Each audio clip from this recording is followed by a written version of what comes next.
Long-distance friend, F26, trying to steal my F29 boyfriend, 27M. My friend group is planning a cross-country vacation this summer to visit a long-distance friend.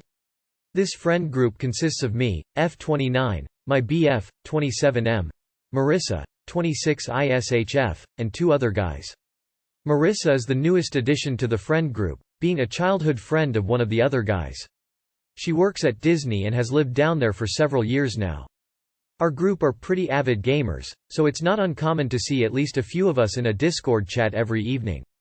Earlier this year, while we were all on, we started to research hotels for our vacation. One of the conditions I brought up was that I wanted a separate room for my boyfriend and me. Because of this, our search narrowed to suites and connected rooms. I offered to pay for our own arrangements if a suite or connected room couldn't be found within the budget. Lo and behold, we found a really good setup. We found a suite with a nice layout. A large living area with a pull-out and recliner, a room with 2 queen beds, and a room with a king and en-suite. We discussed sleeping arrangements there, with my boyfriend and I in the king since we were going to be sleeping together and wanted a separate room. A couple months passed and it's getting closer to the vacation. Over this time, Marissa has been texting my boyfriend a lot. This doesn't really bother me. I do trust my BF. Sometimes I tease that I'm jealous, but it's never serious. But in truth, it has been bothering me. It gets to the point where she texts him late into the night and all day at work. One of the texts that really bothered me was her asking, "Would you hate me if I was bad at video games?" I know this seems benign, but it came off to me as like a grade school attempt at getting him to say he'd never hate her or something like that. I've mentioned to my boyfriend that the incessant texting has been making me feel weird, but he insists that, she's a bro, he'd never see her like that. Yesterday one of the other friends brought up that Marissa wanted to change the sleeping arrangements, with one of the guys in the king, her and I in the queens, and my boyfriend and another guy in the living area pull-out and recliner. He stated that she wanted this to be a friends trip, not a BF, GF trip. This immediately gave me a red flag, as we'd be spending all day together as friends. Why were sleeping arrangements such a big deal now? What made it worse was that my boyfriend immediately jumped on the idea, saying how he'd be perfectly comfortable on the pull-out. This really hurt me, as we'd been talking about what parts of the trip we'd be excited for. I had told him that while I was really looking forward to spending a week with friends, I was also looking forward to getting a little alone time in the evenings for us. I did have an emotional reaction to this news and his response, when I should have spoken to him in private. Now he's mad at me, saying I made the friend uncomfortable because I selfishly wanted the king bed. I've told him over and over it wasn't about the king bed. It was about us being in the same room and about how he didn't seem to care or even listen to what I was partially excited about for this trip. It doesn't even make sense. Now someone has to sleep in the recliner, when before everyone had a bed. My boyfriend said that we're lucky we even got invited to go on this trip, since Marissa is providing us free Disney passes. But we did cover her part of the hotel, which came to more than $1,000 per person. I still understand that the deals she is getting us are insane, and I'm very grateful. I'm not mad at Marissa, I'm just a little worried at the changes in behavior. I don't really know where to go from here. Do I apologize and go along with it now? Any advice is very appreciated. Smiling face with tear. You have a boyfriend problem. It sounds like he likes the attention she is giving him. Nobody can steal your boyfriend, because he is not a piece of furniture to be stolen. Your boyfriend on the other hand can be a complete inconsiderate idiot who doesn't respect your feelings. And that should be the title of your post. Suggest that since you're changing the arrangements anyways, you might as well share a bed with one of the other guys. You're 27 and you're letting someone you barely know tell you how and where to sleep. It sounds like this person is trying to get in between you and your boyfriend and see how much she can get away with controlling him. She sounds incredibly manipulative and needy, the kind that won't stop at anything to get what they want. She's pushing and he's allowing it to happen. You deserve better. Just got the news. My 22 male, ex, 19 female, has officially moved on in a new relationship. How to process. The scary day I've been dreading has come true. Check her Facebook status today and it says, in a relationship, don't know who but I have my suspicions. Funny thing is I was just imagining a scenario of what I would say to try to win her back before I checked. She was my first GF, first love, first date, first kiss, first relationship. What hurts to realize is that I was just a rebound for her to get over her previous toxic ex, and we only lasted 2 months together. I got too attached too quickly and the whole thing was so rushed, but part of it is her fault too. She introduced me to her family, showed me off to her friends. I felt like a part of the family and was treated so well. It's even more heartbreaking knowing I never really had a family growing up. Only child, parents weren't around much, I was practically living with them for 2 months. Her siblings called me brother and her dad called me her future husband. It's been 6 months since the breakup and I've traveled around the world in the meantime, but I know she will never care for me again. She will never send me a heart again. I still check her Facebook every day and think about her every day. Despite meeting a lot of girls since then, none have cured my obsession with her. Maybe because she was my first, or there is more to it. I felt like we never really had a chance because it was so short and I never got to be myself around her. Yet I almost committed suicide after we broke up. Why it ended? It was kind of both our faults. She couldn't stop talking about her ex and eventually I blew up at her over it and there was distrust after that. I took her for granted and became too possessive too quickly because I knew I had more to offer her. She had no job, no dollar, no car, and my family was rich. She told me she was putting walls up and we both played stupid mind games and eventually I quit and she did as well. Stupidly I waited for her to text me begging me to come back, but that never happened.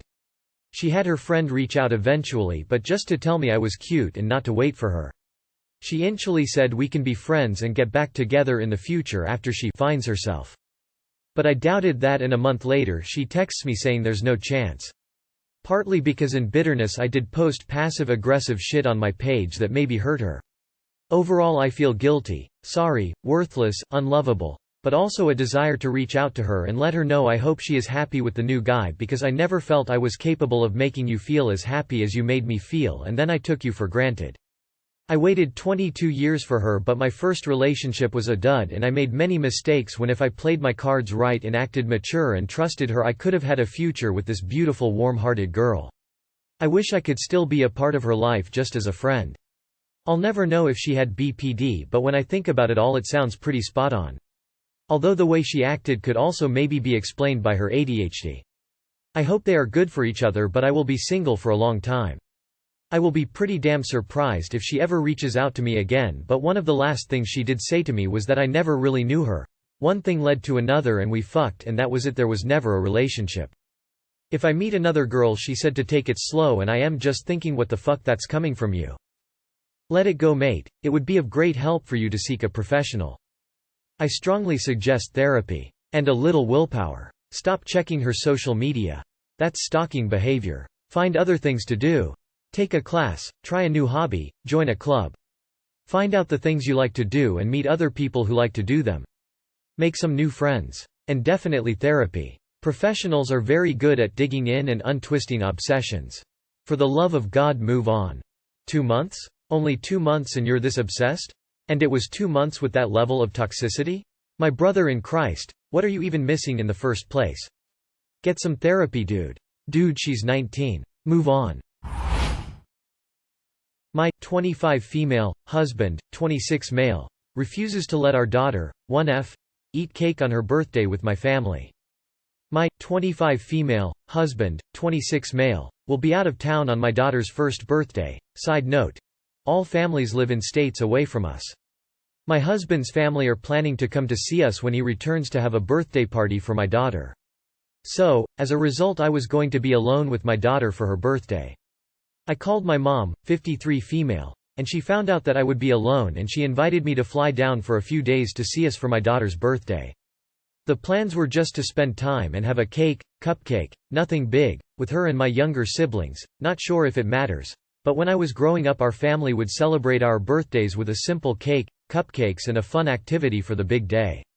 Whereas, in my husband's family they would have big birthday parties. I told my 60 female, my plans to see my family, while she was visiting, and she responded, by saying, "If I knew that you were going to travel to see your mom, then I would have come to see you earlier." The thing is, my knew I would be alone with my daughter for her birthday, as she was coming to see us when my husband returned. Later in the day, when my husband called, he's traveling due to work, my told me to tell my husband my new plans. After I told him, he told me to take him off speaker and to talk with him in private. My husband told me that he didn't want me to celebrate my daughter's first birthday, meaning that I could not get our daughter a cupcake. His reason being that he now wanted to see her eat the cupcake for the first time. I was dumbfounded. I said, "Where did this come from? You didn't tell me that I wasn't supposed to have a cake for our daughter on her actual birthday?" I didn't understand. My husband just stated that he now wanted to be there when our daughter had her cupcake and wanted me to promise him that she would not have a cupcake. I have a strange feeling that my Mill is the one that actually wants to see my daughter eat the cupcake for the first time because it seemed like such a crazy request from my husband. I don't even know what to make of all this. I feel that my husband is being unreasonable because if I were in his position, I would have wanted my daughter and husband to be happy and celebrate her birthday, even though I could not be there, and I thought he felt the same.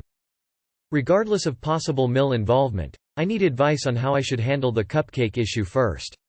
Edit. I am aware that my daughter does not know her actual birthday, but I was always planning to have a cupcake with my daughter on her birthday regardless of my husband's travel plans. I did want to mark the occasion and do something special, just a cupcake at least. He was fine with this until my Mill told me to tell him about my new plan to see my family. Having a cupcake means a lot to me, and I have told him that. His trip is work-related and cannot be changed. Family politics suck. On that note, options 1. Do cake with dad before he leaves. 2. Go see family and celebrate with ice cream or fruit if option 1 will not suffice. 3. Stop telling ML stuff. You got this, mama. My husband is away from home quite a bit and you just have to get creative. Why don't you give her a cupcake when you're both home now? He gets to see her fist cupcake experience. Then you can celebrate on her birthday with a celebratory cupcake, albeit not officially her first. Your in-laws sound like hard work. I'd be distancing myself from them and putting them on an information diet. Why can't you just take a video? I don't get the big deal. Lesson learned. Don't trust your Mill with information. For the celebration with your parents, make her something other than cake. I'm a mildly successful father who travels. I've missed a few firsts. It sucks. That said, I don't agree with your husband at all. If it's that important, have it before. Or after. Or whenever the hell it works out. I don't know the details of your husband's career, and I don't want to sound harsh, but he's got work travel on the kid's first birthday? And Mill runs his marriage? I dunno. Problem might not be the cupcake. I'm 38. Just found out wife, F28, secretly racked up $30,000 credit card debt. I'm seeking the wisdom of the masses. My wife and I have been married for about 10 years and have 2 small kids. We both work, but we have separate bank accounts, partly because she is bad at managing money, though we do split bills, etc. My job pays a bit more. Recently, some bad financial stuff has come to light. About 6 months ago, my wife revealed to me that she had racked up about $10,000 in credit card debt, and the interest was getting away from her. At the time she told me, it all suddenly made sense why she had been asking me for money at the end of the month for several months running. It was because she was struggling to pay off the debt. After a tough conversation, we got a low-interest bank loan to pay off the credit cards, and we worked out a monthly payment plan to get it paid off within 3 years. Now, after several more months of continuing to struggle financially despite a pretty good combined income, I started really digging into our financials, seeing where all our hard-earned money is going, and trying to create a strict monthly budget. During this period of increased scrutiny, I asked my wife about several reoccurring expenses on her account. After some evasiveness, she revealed that she had other credit cards that she hadn't previously told me about, totaling another $20,000 or so in debt, with horrendous interest rates. Needless to say, I was flabbergasted by the debt and her untruthful was about it. After another difficult conversation, we've figured out all the debt, I believe, and now we're working to pay it off. Because my job pays more and I'm a penny pincher, this largely means me paying the debts. Now I'm not happy about the secret spending and untruthfulness, let alone being stuck with the bill. But what's really getting me is how she's acting resentful toward me because apparently I make her feel bad by paying her debts for her. She also has been super unmotivated to get these debts paid, and I feel like all forward progress has come via me nagging her. Example.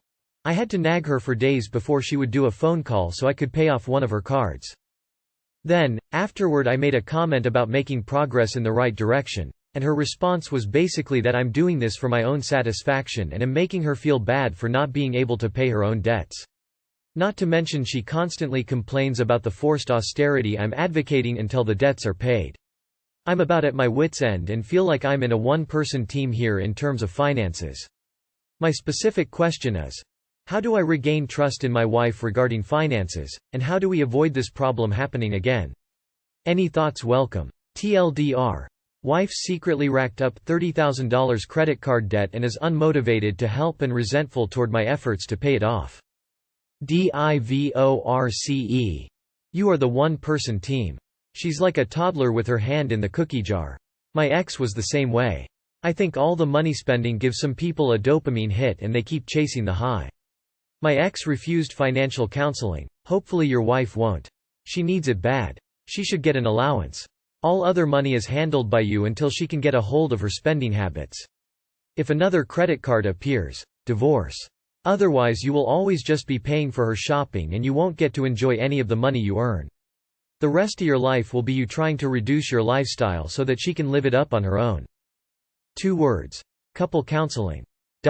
Also another 2 words. Individual therapy.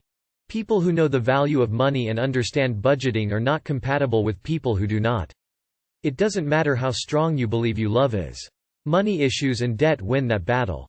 Every time. The only chance of saving the marriage is if your wife wants to learn. Otherwise, you're doomed and you should save yourself and let her ship sink. The good news? It appears this has not been going on super long. That may mean the relationship and debt are workable.